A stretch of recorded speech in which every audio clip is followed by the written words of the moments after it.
Right after the funeral meal, my daughter raised a glass and whispered, "To freedom, and to Dad's $3 million home."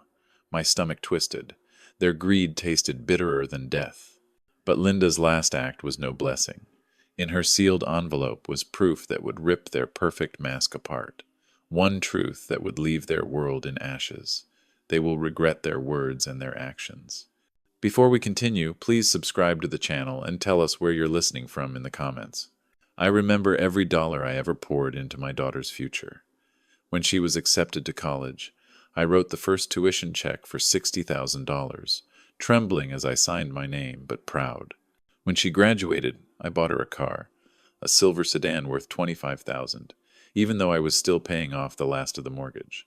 And when she married, I paid for a wedding that cost more than $50,000, with roses stacked in every corner of the hall and a string quartet playing Linda's favorite song.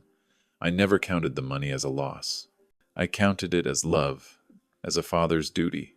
I even skipped dinners with friends, passed on vacations Linda begged me to take, and lived years eating beans and rice just to make sure Susan never felt the squeeze of poverty I once knew. Every time I saw her smile, every time I watched her step into a new stage of life, I thought, it was worth it. And yet, here I sit, hearing her whisper about selling the house as if it were nothing more than a used car. All those sacrifices now twisted into betrayal. My stomach knots when I think of it. This house, the one they want to sell, is not just brick and wood. It is the home Linda and I built, piece by piece, memory by memory. Today, it would fetch $2.8 million on the market, maybe more. But when I look at the living room wall, I don't see dollar signs. I see the pencil marks where Susan's height was tracked year after year, her little name scrawled in childish handwriting. When I rest in the armchair, I feel Linda's touch on my shoulder, the way she would lean down and kiss me before heading to the garden. The dining table is still scarred with burn marks from the Thanksgiving turkey that went wrong, the year we laughed until tears came. Every corner of this place breathes with our lives. And now, when I touch those same walls, I don't feel warmth. I feel the sting of betrayal. To my daughter and her husband, it's just a $3 million property waiting to be flipped.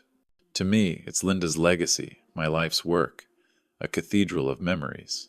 And knowing they would erase it for profit feels like watching someone take a match to a church.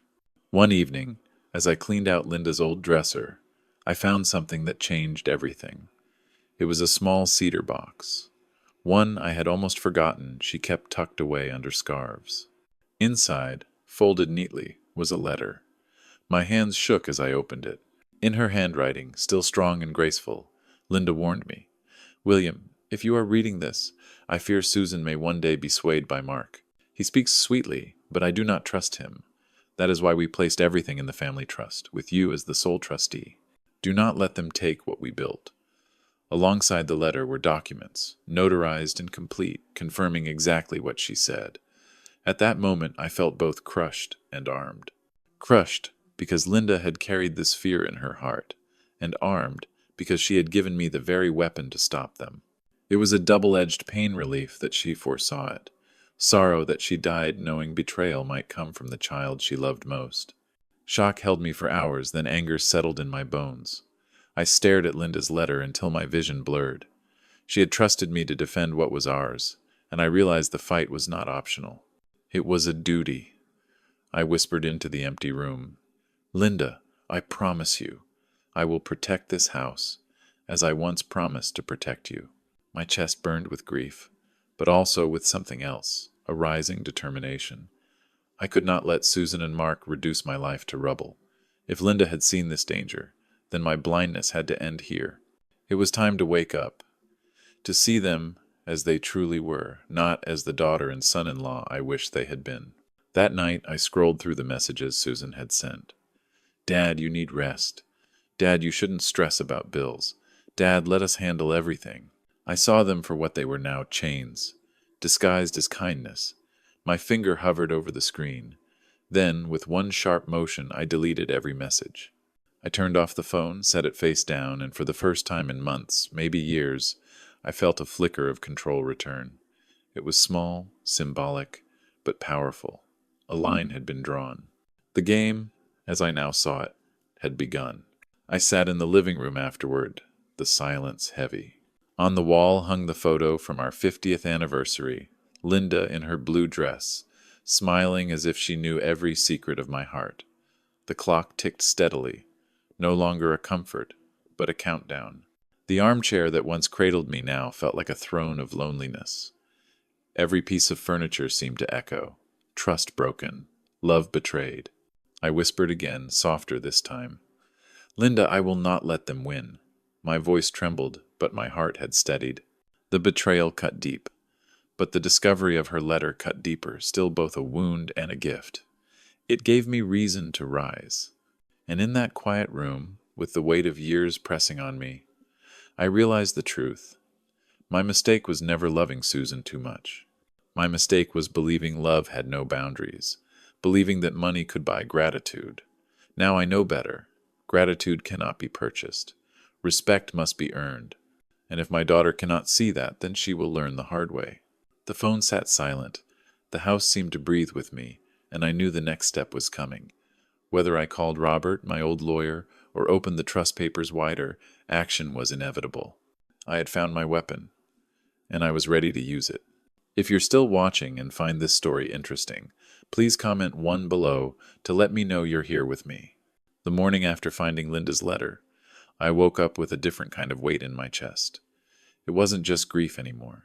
It was a purpose. For months I had sat in this house like a ghost, letting Susan and Mark rearrange my life one piece at a time. But now, with Linda's words in my hand and the trust documents as my shield, I felt my backbone straighten in a way I hadn't in years. My hands, once trembling from the fear of losing everything, now steadied themselves as if remembering the days when I built this home with nothing but sweat and willpower. I picked up the phone and scrolled to Robert's number. It had been years since I called him. Robert Thorne wasn't just a lawyer to me. He was a friend, a soldier I'd known since our boot camp days. When Linda and I first set up the family trust, he was the one who walked us through every detail, making sure no loophole could ever rob us of what we had built. My thumb hovered over his name. For a moment I thought about how far I had fallen, how I had allowed myself to play the part of a feeble old man in my own story. Then I pressed the call button. He answered on the second ring. "William," he said, his voice still strong, firm, the way I remembered it. "It's been a long time." "Too long," I replied. My voice didn't crack. For the first time in months, it carried weight. "I need your help. It's Susan and Mark. They're circling like vultures.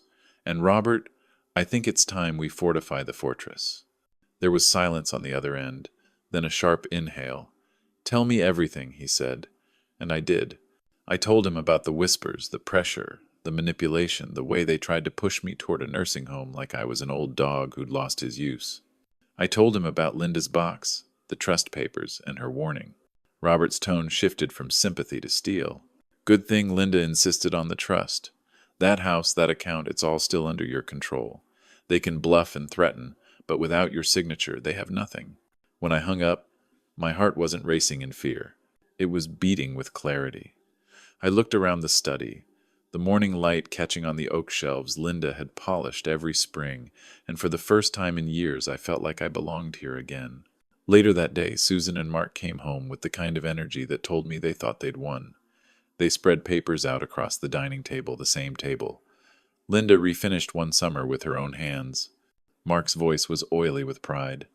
"We found a cash buyer, $3 million flat. No inspections, no contingencies." He tapped the page like a magician revealing a trick. Susan smiled weakly, nodding along, though her eyes flickered toward me as if asking for approval. I said nothing. I leaned back in Linda's chair, folded my hands, and listened.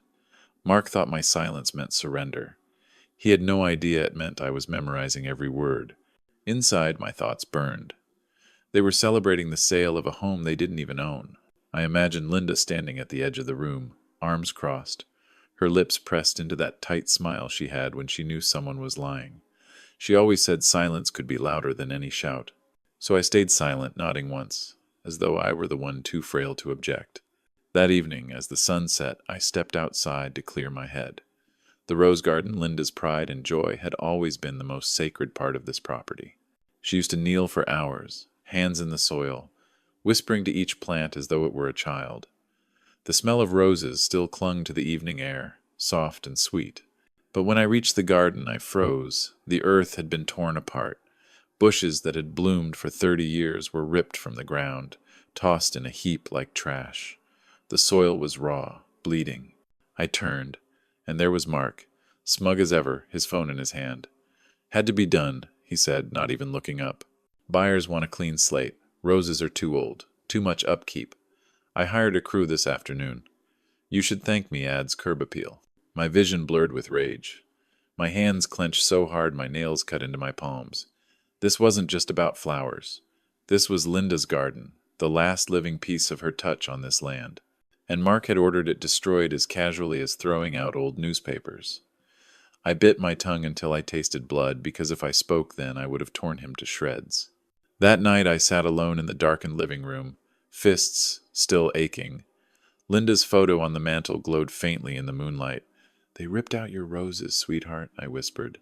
"But they won't rip out your memory, I promise you that." The next morning Robert and I met at his office downtown. The building smelled of old books and polished wood. When he handed me the trust documents, I felt the leather folder heavy in my hands, like a sword placed back into its sheath. "You're still in full control," he reminded me. "Mark and Susan can't touch a thing without you. But there's more. I did some digging into Mark. And William," he slid another file across the desk. "You'll want to see this." Inside were records, credit reports, court filings, a history of debt and fraud. Mark was drowning in credit card balances, over 100,000 owed. He had once been sued for financial misconduct at his old job and quietly settled out of court. He wasn't just greedy. He was desperate. I felt a grim satisfaction bloom in my chest. So the man who lectures me about investments can't even keep his own accounts straight. Robert leaned back, his eyes sharp. "This is your ace in the hole. If he pushes too far, if he tries to corner you, this is the rope he'll hang himself with." When I left Robert's office, the city air felt lighter. The world had color again. My steps were steady. My voice, when I called the bank later, was firm. "This is William Wallace," I said. "I want all transactions frozen on the joint account." "Yes, that's right, 400,000. No withdrawals without my signature." The banker paused, then asked gently, "Mr. Wallace, are you all right? Do you need any assistance?" That simple question, that kindness from a stranger, pierced deeper than Susan's forced smiles ever had. My throat tightened, but I answered clearly, "I'm fine, thank you. More than fine."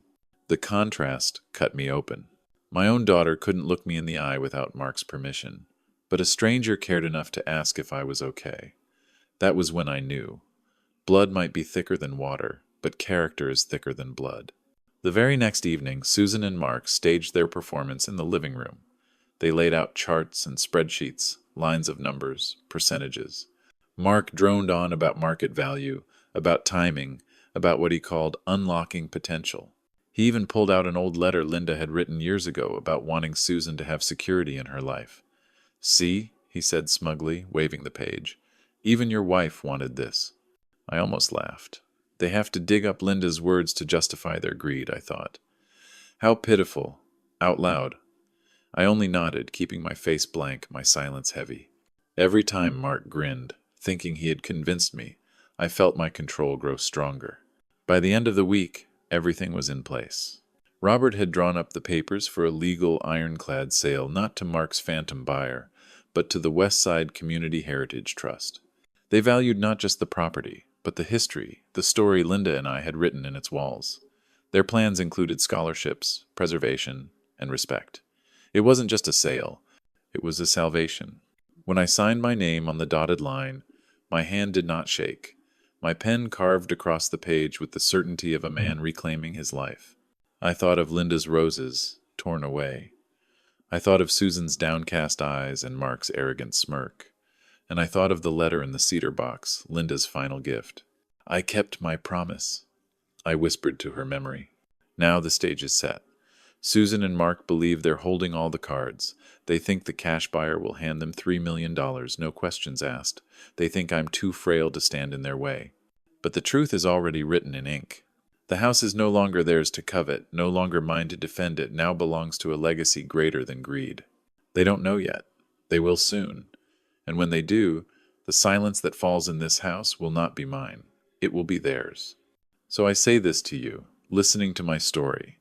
If you've ever seen hidden disrespect in a family, if you've ever watched kindness twisted into control, then you know how deep this cut goes. Comment on one word under this video. Write the word respect.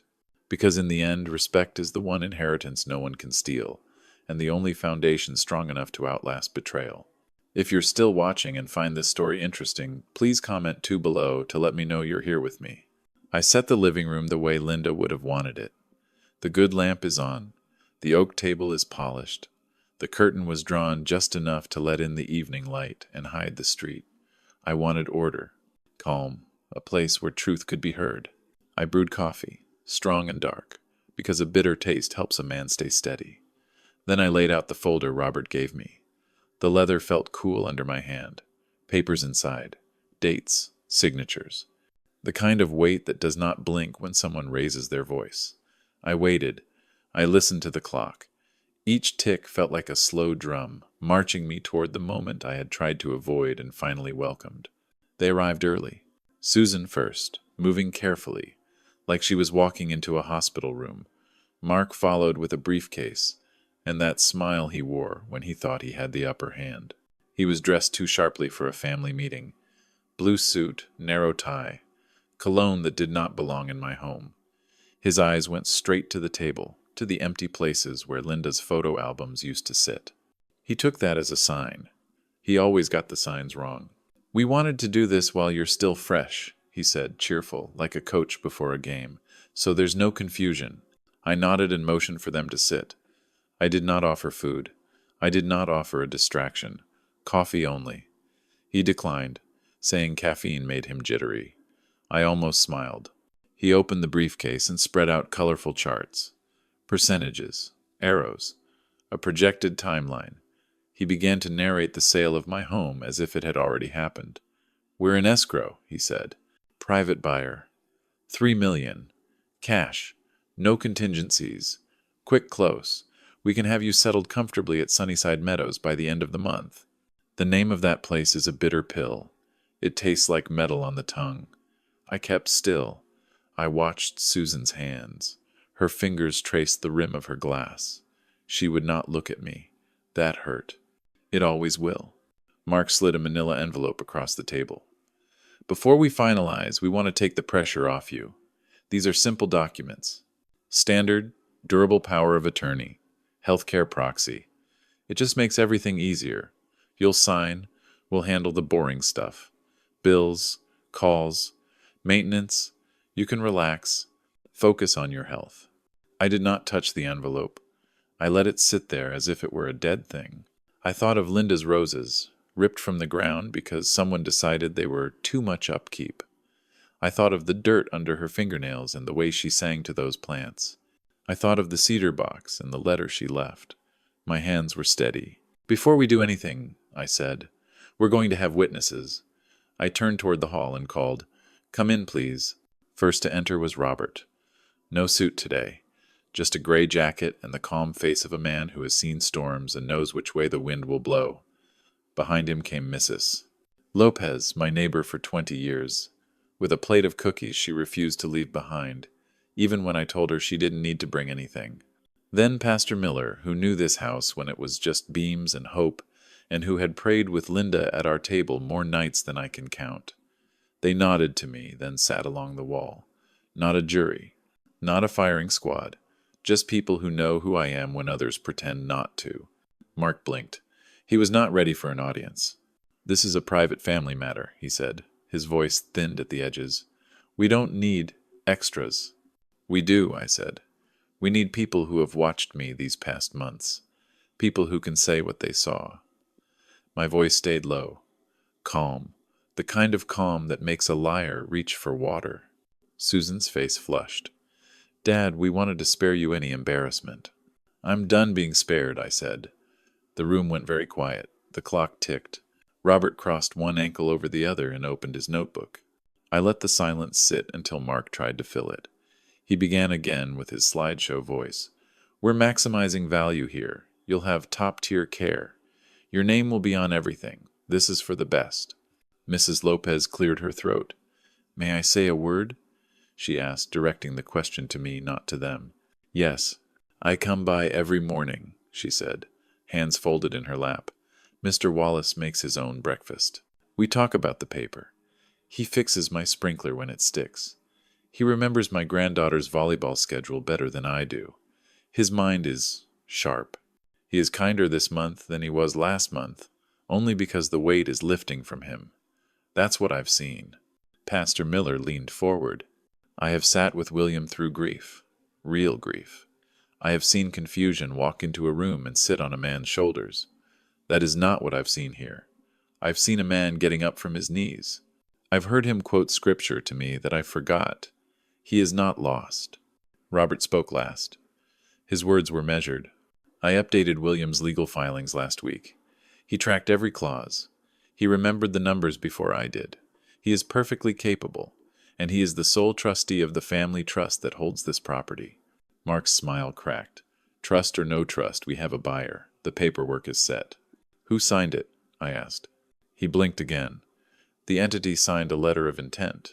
Who signed for this house? I said, tapping the table. As the seller? Dad, please, Susan whispered. Let Mark handle the technicalities. Names, I said. Say the names.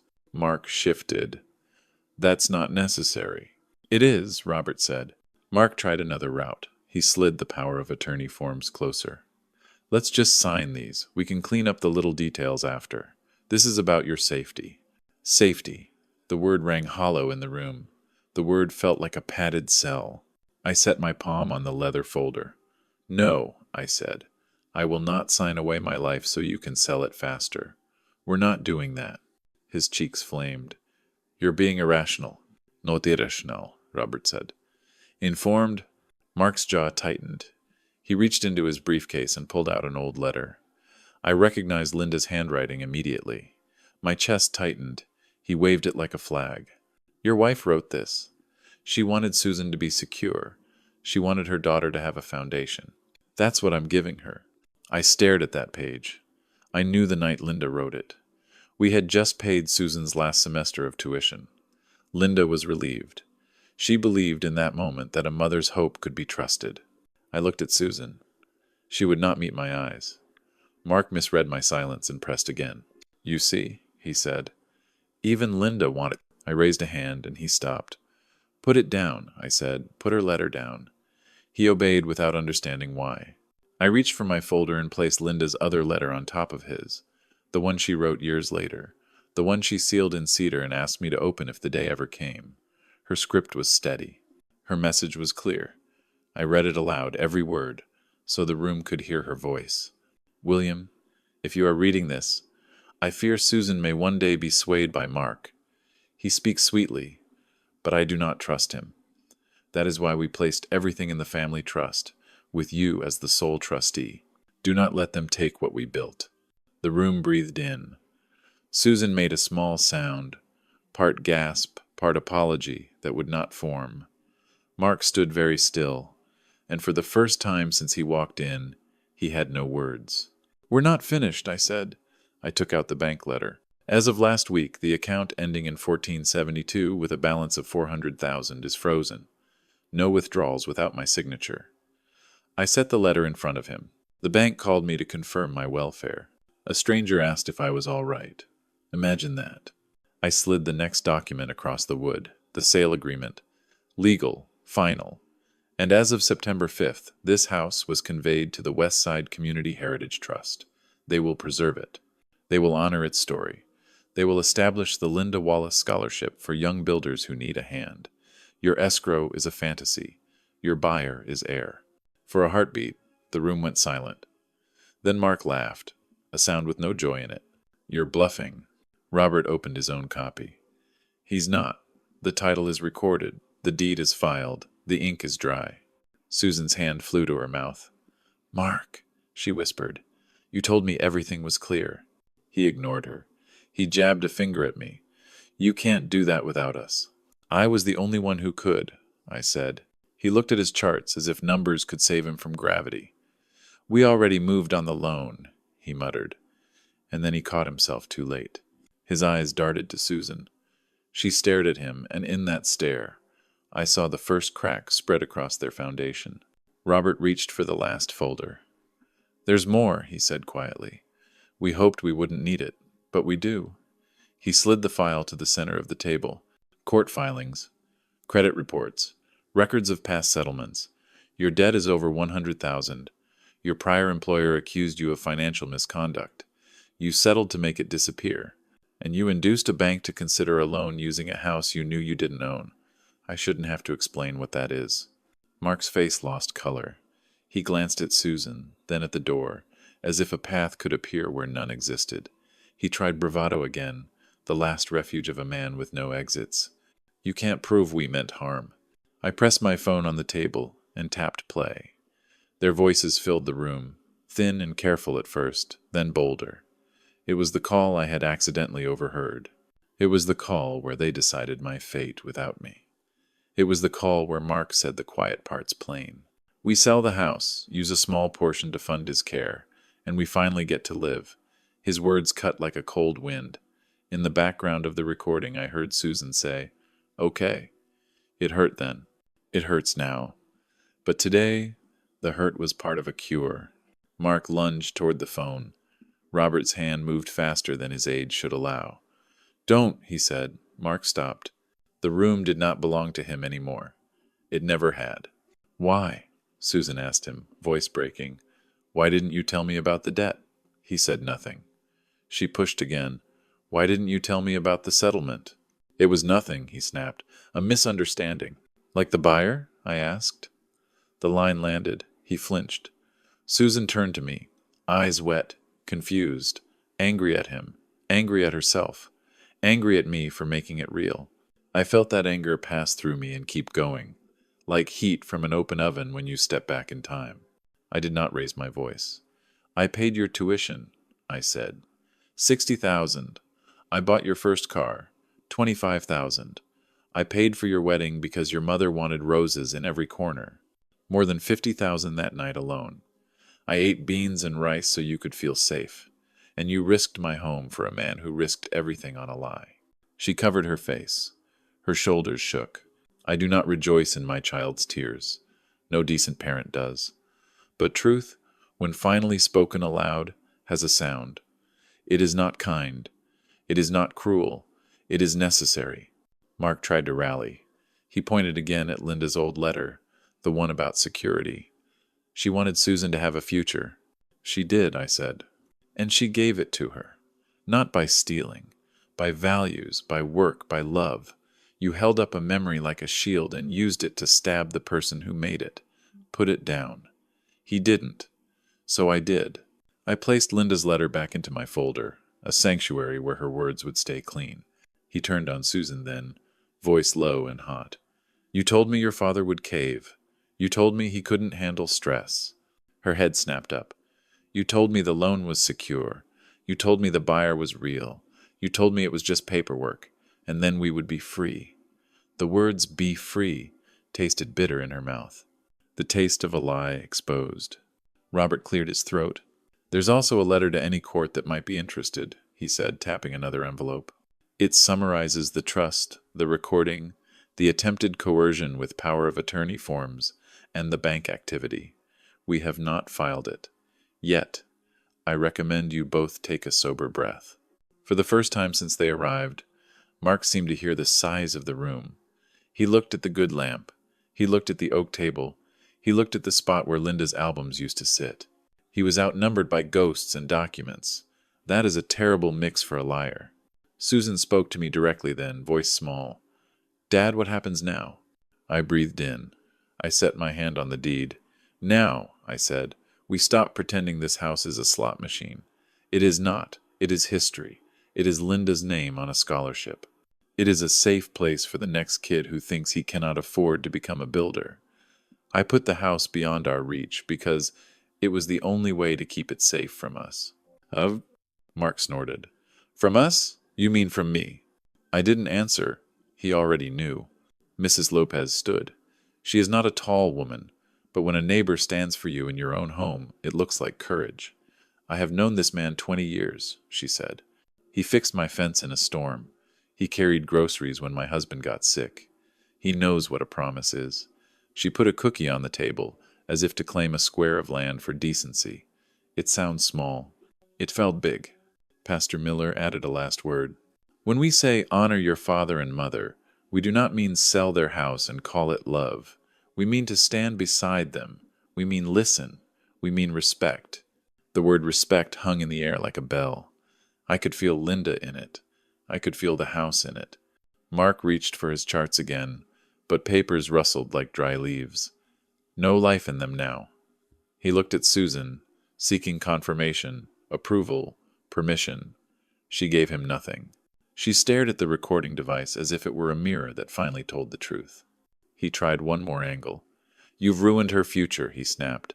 Do you understand that? You gave away $3 million. No, I said. I saved it, not for her, for meaning, for memory, for people who will honor it. I kept my promise to my wife. I kept my promise to myself. I let the next sentence land gently, because heavy things placed gently do not break the table.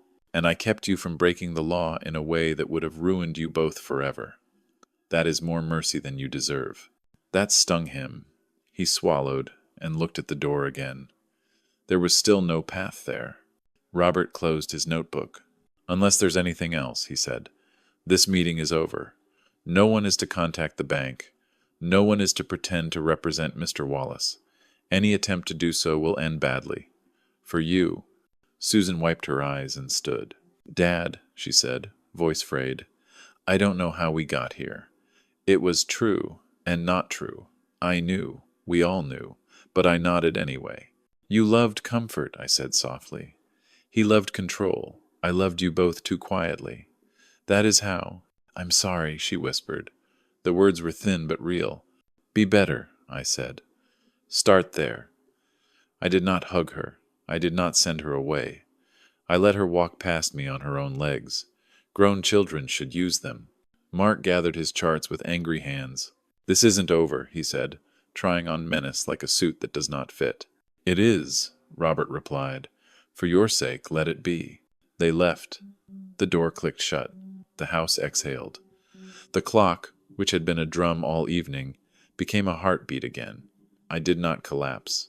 I did not cheer. I poured myself a cup of coffee that had gone warm and drank it anyway, because a bitter taste helps a man stay steady. Mrs. Lopez squeezed my shoulder. Pastor Miller bowed his head and prayed a short prayer that sounded like a sigh of relief. Robert remained, and we sat in quiet for a moment. He finally said, You did well. I did what Linda asked, I said. At last. We cleaned the table. We put away the papers. We left the good lamp on. I walked them to the porch. The night air felt honest. No perfume, no lies. Just the smell of the street and the trees and the faintest memory of roses that were gone but not lost. You cannot uproot a scent from a man's heart. Later, alone again, I stood in the hallway, where the pencil marks still measure a girl who grew up too fast. I touched the wall. I said her name. I said Linda's name. I said my own name, because sometimes you need to hear it to remember you belong in your own life. I thought about everything that had just happened, the witnesses, the letters, the recording, the way Mark's voice flattened when the numbers failed him, the way Susan's shoulders dropped under the weight of truth. I felt the ache of what I had lost and the pride of what I had protected. Both can live in the same chest. They often do. I walked back to the table and opened the sale documents one more time, not because I doubted, but because touching the paper felt like touching a future that made sense. The Linda Wallace Scholarship. It has a ring to it. The thought warmed me. Not happiness. Not yet. Warmth. Enough. Tomorrow there will be fallout. Phones will ring. Voices will rise. Someone at a bank will ask questions that Mark does not want to answer. He will look for someone else to blame. He may try to blame me. He may try to blame Susan. Lies are hungry. They always want one more meal. But he will not eat at my table again. I know this part will not be easy. There are bruises you cannot see. There are nights when a man wakes up and reaches for a hand that is not there. There are days when you speak to a photo because the photo never interrupts. Yet even in that, there is a kind of strength. You learn to stand. You learn to say no. You learn that respect starts with the shape of your own spine. People will ask if I regret giving the house to a trust. I don't. People will ask if I miss the money I could have had. I don't. Money was the bait on the hook that almost took my family's throat. I cut the line. That was the only way not to drown. I stepped outside and looked toward the place where Linda's roses used to be. The soil was torn, but the moonlight lay a soft sheet over it, and I could almost see new shoots in the lines the shovel left behind. I am old enough to know what roots do. They find a way. They search for water you cannot see. If you give them time, they rise. Back inside, I wrote a short note to the Heritage Trust. Thank you for honoring a home. Thank you for honoring a name. Then I wrote Linda a note I folded and kept in my pocket. I promised her again to live out the rest of my days with a clear mind, steady hands, and a heart that remembers. I promised to stop apologizing for taking up space in the life I built. Before I turned off the lamp, I recorded a short message for the kids, my kids who are not children, my kids who forgot. I spoke plainly, because truth does not need decoration. I told them what had been done, why it had been done, and what would never be done again. I said one line that I want them to hear each time they start to reach for easy salvation. You thought I was weak, I said. Now you see the consequences. I slept well. Not because everything was fixed, because everything was finally honest. If you are listening to me now, and you have felt what I felt dismissed, managed, treated like a problem to be moved out of sight, then you know how deep that cut goes. It is a cold place. It is lonely. It makes you doubt your own name. But it is not the end. You can draw a line. You can call a friend who remembers who you are. You can put your hands on a table, sign your name, and mean it. That is what I did tonight. That is why I will wake up tomorrow with my head clear. The house is safe. The account is safe. My soul is safer than it was yesterday. The people who tried to dress greed in the clothes of love have been undressed by their own words. There will be more to say in time. For now, I will leave you with this. The feeling of being overlooked, of being talked over, of being treated like you forgot how to think, is heavy. It is hard, isn't it? If you believe every person deserves simple, steady recognition, if you believe dignity is not for sale, comment one word below: respect. Now watch what they do to change that. If you're still watching and find this story interesting, please comment 3 below to let me know you're here with me. I remember the silence after that storm of a meeting. The house felt empty, but not the kind of emptiness that hurts. It was the kind that comes when the shouting is over and you finally hear yourself breathe. For the first time in months, I slept through the night. No voices in my head, no pacing across the living room. Just rest. The kind of rest you can't buy, the kind you earn when you stand up for yourself. The following week, the paperwork I signed in Chapter 4 went through its final stage. The house, our family home, worth about $700,000, officially transferred to the Heritage Trust. I held the deed in my hands one last time, not with sadness, but with relief. That house had been turned into a battlefield, a place where love was twisted into leverage. Now it would be safe, beyond reach. They couldn't touch it anymore, and that felt like justice. The Heritage Trust confirmed they would preserve the house and begin the Linda Wallace Scholarship Fund within 6 months. Knowing my wife's name would live on in that way steadied me. It was the one thing that made all the betrayal feel less poisonous. Susan and Mark didn't take it well. News spread faster than I thought.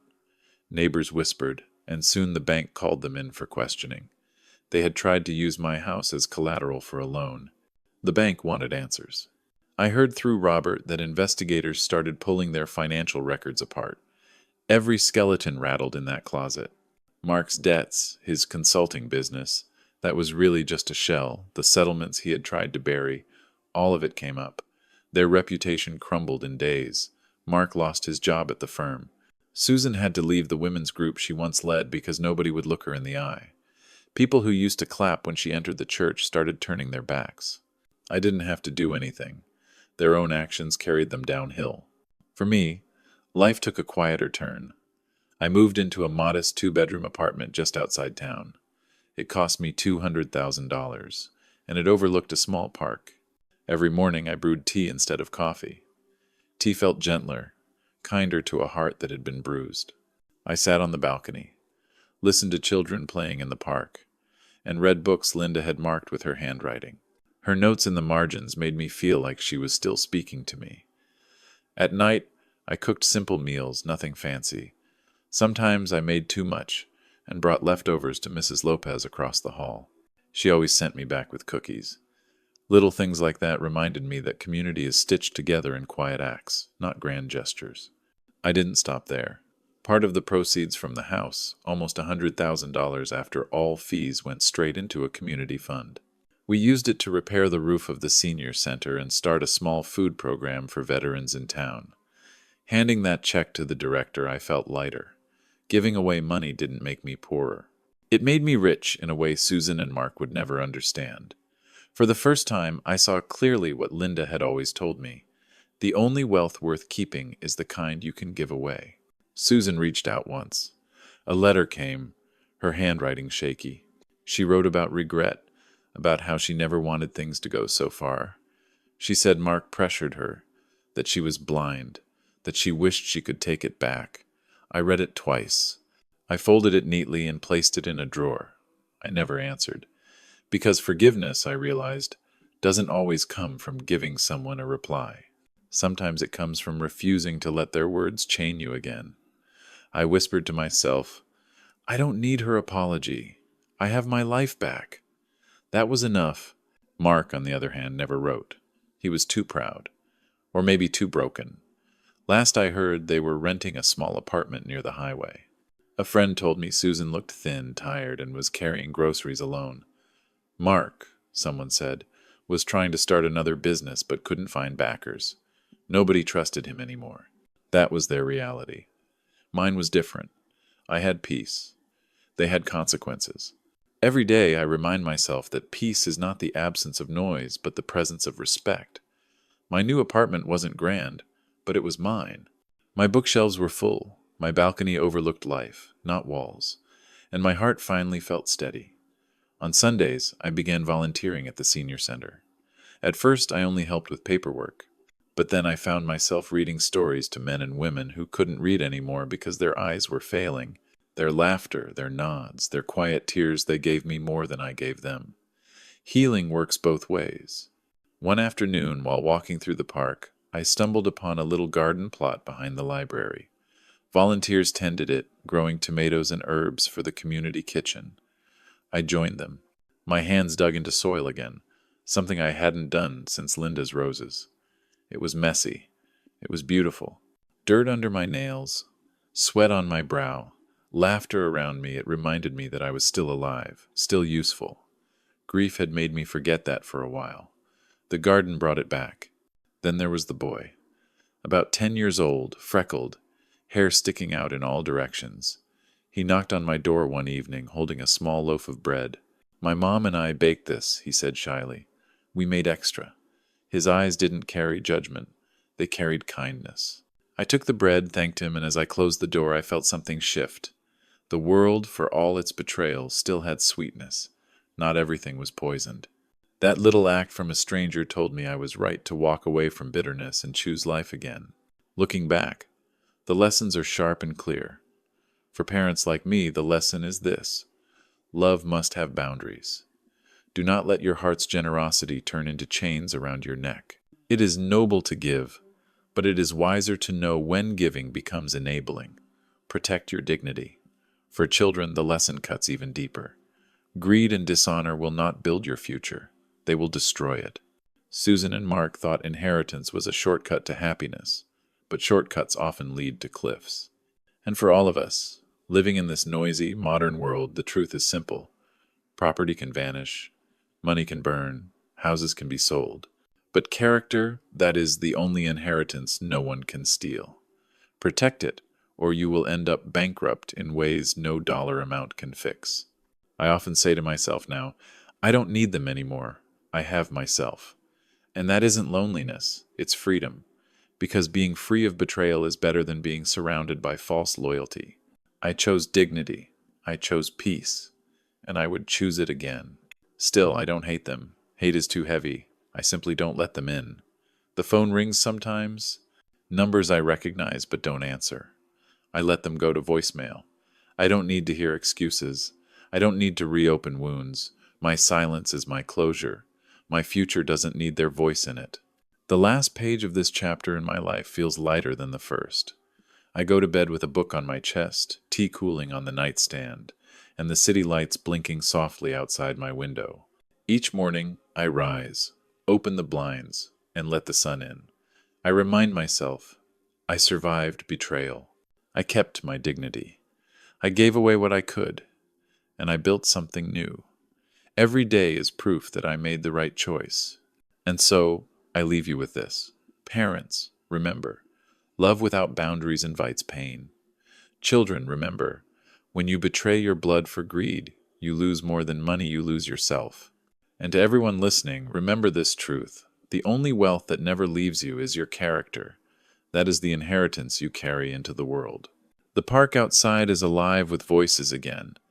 The boy with the freckles waves at me when he passes by, holding his baseball glove. I wave back, smile, and close the door gently. My heart is calm. My story is not over, but this chapter is closed. And now I ask you, what lesson did you take from my story? Comment below. I will read every word, because your reflections matter as much as mine. The story has come to an end. I hope it has brought you valuable lessons and insights. If you enjoyed this content, please like, share, and subscribe to the channel so you won't miss the next video. Goodbye, and see you again.